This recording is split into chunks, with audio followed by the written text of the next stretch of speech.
Hi, Hemant. Thank you so much for being here today with us. Thanks for having me. You talk a lot about the age of global resilience. Could you explain what that means? As you think about the last 40 years, a lot of the way businesses got built was taking advantage of global supply chain efficiencies. So you would, if you're a manufacturing company, you would leverage low-cost manufacturing overseas, typically in China or countries around there. Same for semiconductors with Taiwan. And so the focus was entirely on cost efficiency. Well, in this new world order where the geopolitics is starting to really trump business and national security interests are starting to creep into many of the core verticals, whether that's food or semiconductors or defense, climate. In those areas, we think that business is going to have to be built in a way that they have considerations for their own national resilience first. That impacts and reorganizes supply chains all over the world. We think that's a really interesting opportunity at a macro level over the next couple of decades. Is there a specific technological opportunity that you're especially excited about?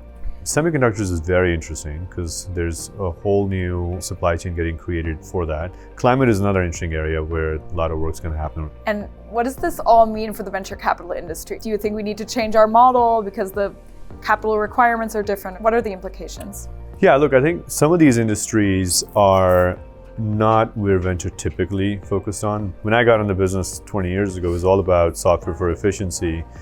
Then we started building, next generation healthcare services and banks and insurance companies. Now we're talking about problems that are even much longer horizon. And so thinking about how we support these types of companies that are going to be much longer horizon, where policy has an impact, you often have to think about collaborating with existing stakeholders in the ecosystems versus just sort of a disruptive mindset that will be full stack.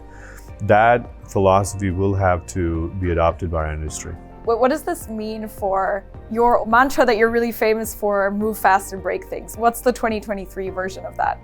Yeah, first of all, I'm always for moving fast. I just don't want to break things. I would say in 2023, a lot of the focus is on AI. It's a conversation in every boardroom. It's a conversation in every industry. And how it gets adopted and how do we build in the guardrails so that we can think through the unintended consequences that might emerge and try to avoid as much of that as possible. That does require a lot of focus. I think we need a playbook for how we build companies that are leveraging AI, especially when it comes to explainability, transparency, and accountability. What would be your number one agenda item for AI right now? What would you want to change or work on first? I am keen to, again, establish these guardrails in the way it gets adopted and then come up with a model where we leverage the experience and the trust of the brands that are leaders in different industries, and we pair up as technologists with them and have an innovation orientation that really does take advantage of radical collaboration between tech and whichever industry we're talking about. What is something else big that excites you for the next 12 months? Well, we've been very focused on healthcare. I think that's, especially in the United States, there's a huge market failure. COVID made it a lot worse. So we're actually quite busy building an ecosystem of companies and with the intention of helping make our health systems much more vibrant, much more profitable, proactive, and also equitable. And quite hopeful that we'll be able to bend the curve on the core issues in the healthcare sector. On a more personal level, if you weren't in the tech industry, what would you be doing with your life? I'd be a professor. Yeah? That was the plan before I was going into tech industry, so yeah. What would be your department? I was in applied math operations research, so yeah. You'd be a mathematician? I'd be sitting with a piece of paper doing math. Would you be using ChatGPT? Not quite. That's one thing ChatGPT does not do a very good job of. It can't even do basic arithmetic, or I think it'll get better, but it's got a long way to go in mathematics. What would be your advice to your younger self, maybe like your college self? I would just say, I think patience, treat life as a journey, and ups and downs come. You just got to stay stoic through all of this and keep focusing on surrounding yourself with better and better people. The more intentional you are about that, you create a better learning environment, and things have a way of working themselves out.